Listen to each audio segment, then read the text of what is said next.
بغداد ولا تنسى إيميلو الرباط إذا كنتم أمة محمد أجيبوا السلام بالنشاط السلام عليكم ورحمة الله وبركاته Alhamdulillahi Rabbil Alamin Wabihi nasta'inu ala umurid dunya waddin Wassalatu ala Sayyidina Muhammadin Wa ala alihi wa sahbihi ajma'in Amma ba'du.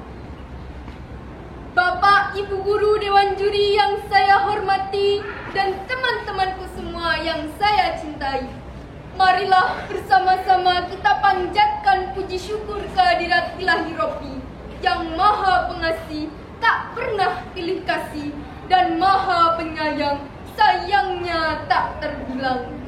Salawat serta salam kita curahkan kepada Nabi Muhammad Sallallahu Alaihi Wasallam yang telah membawa kita dari zaman kegelapan menuju zaman terang benderang, dan yang kita nantikan syafaatnya di yaumul akhir.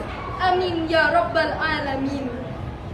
Tak lupa saya ucapkan jazakumullah khairan katsiran kepada para panitia yang telah menyediakan tempat untuk saya berpidato virtual dengan tema Birrul Walidain. Hadirin hadirat yang dirahmati Allah Subhanahu wa taala, sebagai pemuda-pemudi yang solih dan solihah, seharusnya lah kita berbakti kepada kedua orang tua kita, sebagaimana dijelaskan dalam firman Allah Surah An-Nisa ayat 36 yang berbunyi A'udzu billahi minasyaitonir rajim. Bismillahirrahmanirrahim. Wa'budullaha wa la tusyriku bihi syai'an wa bil walidaini ihsana, yang artinya dan sembahlah Allah dan janganlah kamu mempersekutukannya dengan sesuatu apapun, dan berbuat baiklah kepada kedua orang tua. Sebagaimana telah dijelaskan dalam ayat tersebut bahwa kita harus menghormati kedua orang tua kita. Kita harus menyayangi ibu kita yang telah mengandung kita selama 9 bulan lamanya dan telah melahirkan kita dengan susah payah. Sementara ayah, ia bekerja keras, membanting tulang, siang dan malam untuk mencari nafkah demi anak dan keluarganya. Hadirin hadirah yang dirahmati Allah Subhanahu wa taala, ada sebuah kisah sahabat Rasulullah Sallallahu Alaihi Wasallam yang bernama Alqamah. Ia adalah sahabat yang rajin beribadah dan suka bersedekah. Namun, suatu ketika ia sakit keras. Lisannya tidak mampu mengucapkan La ilaha illallah. Kemudian Rasulullah Shallallahu Alaihi Wasallam pun mengutus para sahabat untuk datang ke rumah Alqamah.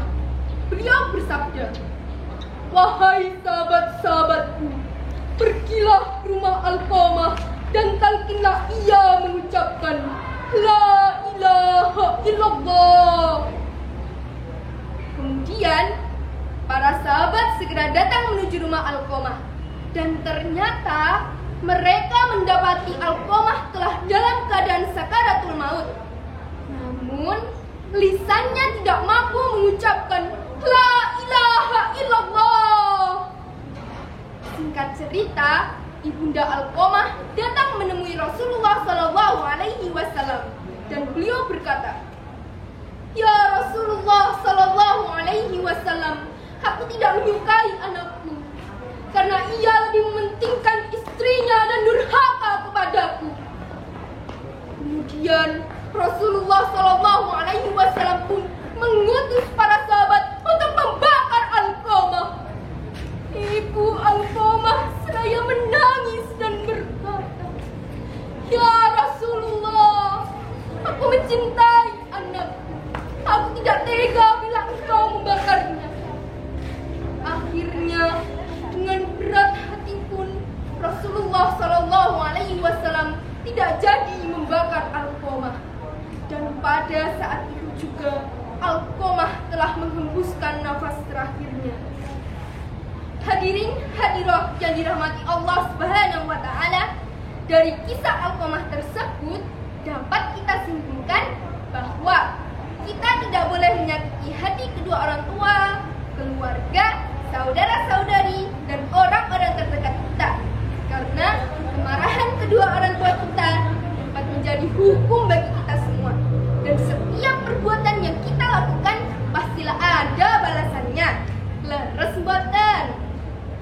Hadirin hadirah yang dirahmati Allah Subhanahu wa taala, walaupun kita sudah menjadi anak yang solih dan solihah, tetapi kalau kita masih durhaka kepada kedua orang tua kita, amalnya ditolak mentah-mentah oleh Allah Subhanahu wa taala.